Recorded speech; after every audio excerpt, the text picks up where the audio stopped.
Volkswagen retarde la nouvelle plateforme de Porsche Macan EV et supprime des emplois alors que les difficultés logicielles persistent. C'est selon le média allemand Manager Magazine.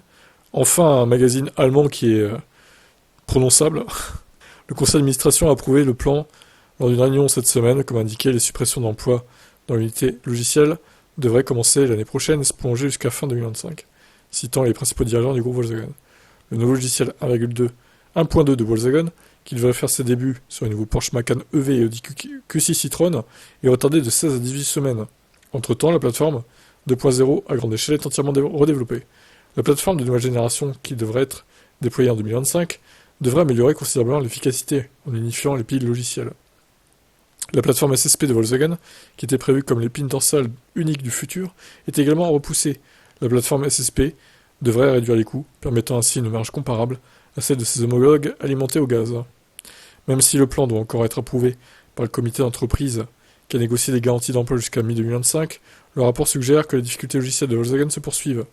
L'unité Cariad de Volkswagen connaît des dysfonctionnements depuis plusieurs années. Les difficultés de l'unité ont même été imputées au départ de Herbert Diess.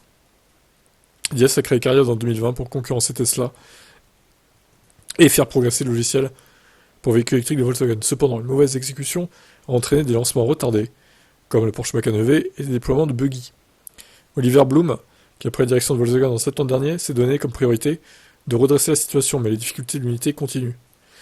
Alors moi, je persiste à dire que virer Herbert Diess, c'est une erreur du groupe Volkswagen. En plus, il était assez proche de Tesla. C'était plutôt un avantage de Volkswagen d'être proche de Tesla. Et là, avec Oliver Blume, qui est pas, je dirais pas qu'il est anti-électrique non plus, mais il a l'air un peu moins à fond dans l'électrique que l'était Diess. Donc pour moi, c'est pas une bonne chose qu'il ait viré Diess. Après, bon, voilà, c'est comme ça. Hein. Volkswagen a embauché Sanjay Lal, un ancien cadre de Tesla et Rivian, pour enfin aider à faire progresser la plateforme logicielle de l'unité au début du mois. Selon Bloomberg, Lal dirigera un nouveau centre de conception de logiciels chez Cariad. Bon, ça on l'avait déjà vu, ok. Bon, ben voilà. Le Porsche Macan, du coup, encore retardé à cause de problèmes logiciels. Eh ben, il est pas prêt de sortir ce véhicule. Hein. Je vous laisse commenter.